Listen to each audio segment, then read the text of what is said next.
I did not get my beauty rest. That's step one. Hi, I'm Nat. Welcome back to my channel. I spend a lot of time on the road, and so in this video, I'm going to be showing you my skincare routine for every morning in the desert. Okay. First thing in the morning. This is part of my culture.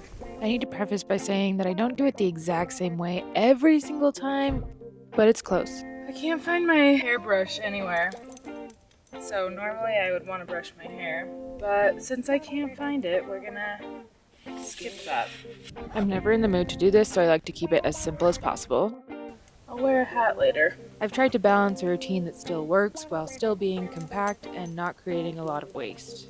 So I'm currently on the hunt for a perfect, sustainable retinoid product to use. And for me, sustainability means that I can use it while I'm camping. If it's too strong for camping, then that's not my version of sustainable.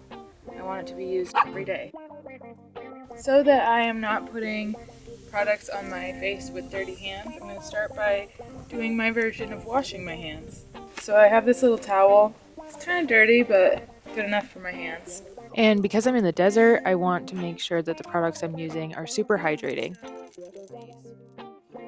Especially because I'm using retinol, which is known to be quite drying.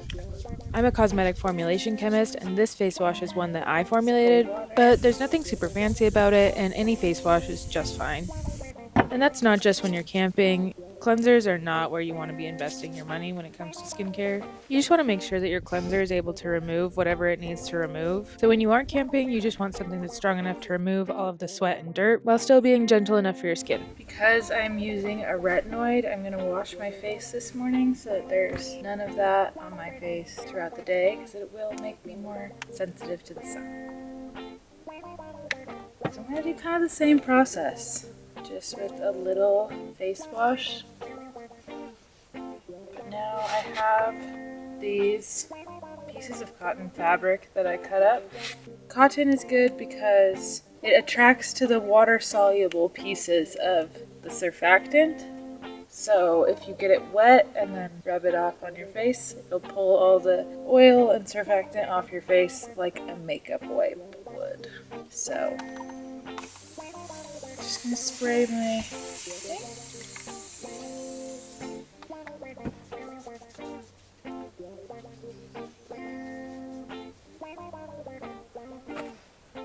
Dirty. My neck is dirty. But my face isn't. Gorgeous. Which means it worked, probably. I have to say probably because my test group size of 1 is not proof that anything worked, but doing a skincare routine does make me feel a lot less disgusting. Now that I've done my face wash, I'll put this back in here because I am going to take them home and wash them. I'm just going to use a little bit of micellar water to kind of double cleanse. And aside from just kind of making me feel better about myself, it is best to apply sunscreen to a clean face so that you get full coverage and you hit that target SPF value. Okay.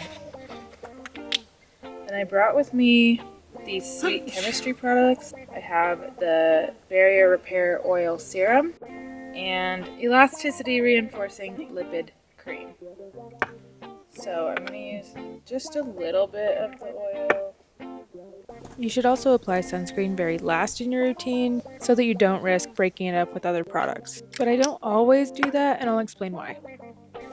Most important step, sunscreen. If you're using a retinoid, you have to use sunscreen. It makes your skin much more sensitive to the sun, but also the entire point of using a retinoid is to reverse sun damage. So if you're not wearing sunscreen, you'll never see the benefit. You want to make sure that you put plenty on. Honestly, doesn't matter which one you use, as long as you'll use it. I've had an issue with this sunscreen pilling when I put it on.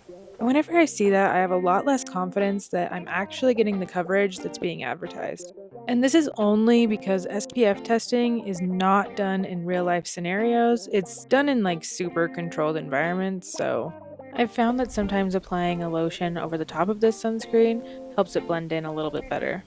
And I guess that's just a risk I'm willing to take. That's it for the skin this morning. Ideally, I would be able to brush my hair now, but instead of that, I'm going to be doing a hat. So that's it for the face. I like to keep it really basic, then I just move on to the other, things that make me more pleasant to be around. I filmed these videos while exploring areas around Green River and Moab. If you want to know more about the specific locations, let me know in the comments. Also, if you haven't already, make sure that you subscribe. I spend a lot of time out exploring the desert, and I'm going to be honest with you about what's actually worth seeing. Because as much as I love camping, I also love sleeping in my own bed. But there are so many amazing things out there, so every once in a while you should actually get out there and see them. Just make sure to wear sunscreen while doing it. Thank you guys so much for watching, and make sure you come back for part 2 where I show you how I get ready for bed. Have a great weekend.